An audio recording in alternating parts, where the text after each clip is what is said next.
These are ash shears. They're known for their big horns like that. As they grow, they hook back. It's kind of a medium breed. They don't get really big, but they're awful spunky all the time. Whoa.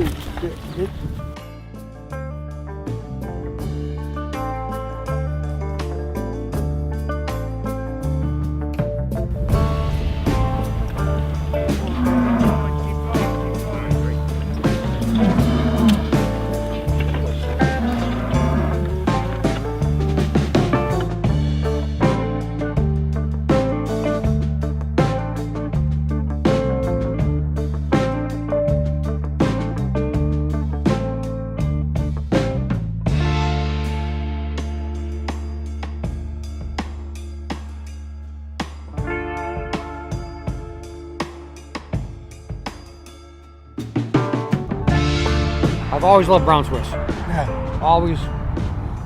Just. they're beautiful. I grew up milking cows. I worked in farming my past 25 years. I've raised Holsteins and all the other breeds of cattle. I just think brown Swiss have that big mellow face. They're very majestic in their size. A lot of people like Great Danes, some like Chihuahuas. I don't. It'd be hard for me to work oxen if it wasn't brown Swiss. They've been working, I mean, obviously at 5 days old, we got them and we start, they're in a yoke within several weeks after we get them halter broke. So 4 weeks already in a yoke, a 5-inch yoke. Just training them, kind of doing any work, it's learning the command. And then move to a 6-inch yoke, and by 6-inch yoke, we're dragging a tire around the farm. They're again reinforcing commands. As they get older, we have bigger tires. We have tires at the house from Toyota to landfill size that weigh 1,000 pounds. You keep jumping tires. As they grow, you change yoke, so they go 5, 6, 7, 8, 9.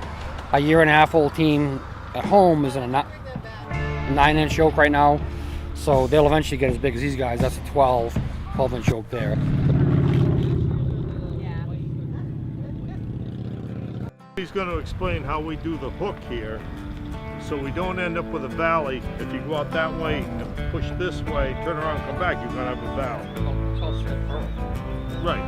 So by doing this, explain it. So the way I was taught, and I don't know if it's right or wrong, but it's the way I was taught, is we pace the field, find the middle, both ends. We make our first pass down the middle on the straight setting. But then we have to keep the off steer in the furrow coming back. And because that's the first one, it would be a dead furrow. I think that's right. So then we want to move this clevy over to this hole. On my big plow, I just keep 2 clevies in it so I don't have to move it. But we'll move this over here so that it kicks the plow out or in and buries the first furrow we made. Right. Ideally. So then everything's cut underneath, in theory. Okay, ready? I think it's So what I'm going to do is we pace the other end of the field, and that rock sticking up to the right of those ash shears is the middle. So I'm going to aim my ring. I want my ring to end up right on that rock in a straight line, which is not easy. Him. He's one of the best guys around. He does this for G. G. What's your chain, Woody? He's over it. Red, sit out. Red, sit out. Red. Sit out. That's okay. The guys are big.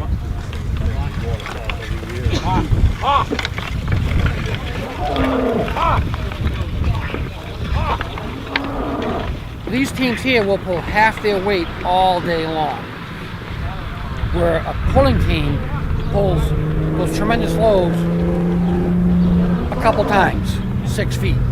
So it's a different kind of mentality. Those big steers can pull 10, 12, 15,000 pounds, 6 feet. They are trained like a bodybuilder to do one thing once. Right. Very few pulling steers can go into the woods and plow, disc, cultivate, skid logs, drag log scoots, pull maple syrup. Sure,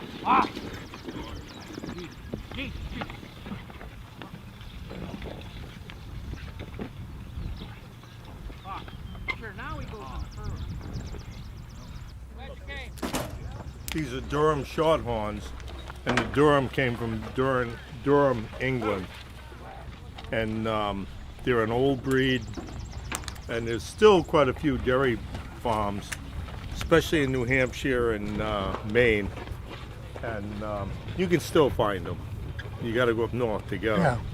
But they're a pretty team, and they're a very hardy team. They seem to be very easy to take care of. And you're talking over $2,000 a year to feed a pair of these. Oh, sure. You know, and that's hunting around to find better buys and everything else. Do they like a particular kind of hay? The best for cattle is second cut. Okay. Second cut and the finer. Like this stuff here, the finer stuff is what they like.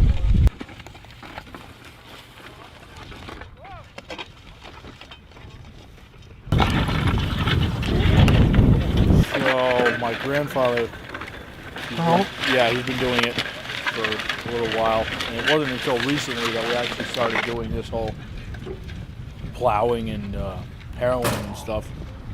But it's mostly just he's the one who got me into it. You know, I've been working with cattle with him since I was little.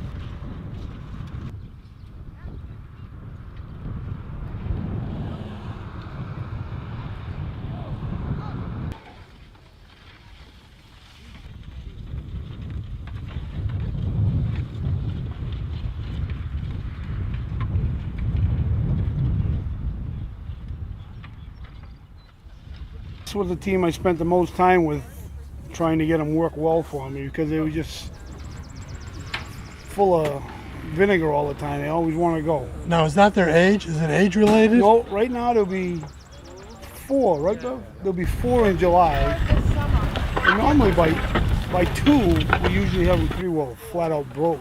These 2 happen to come from a guy who showed heifers. He only had 6 animals himself, but he raised them for showing. And he was hoping for a heifer, and he ended up with a pair of bull calves.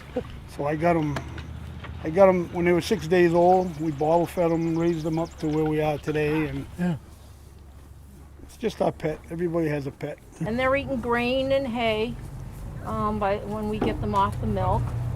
Probably half a bale a day each, and we give them 6 pounds of grain. Good boy.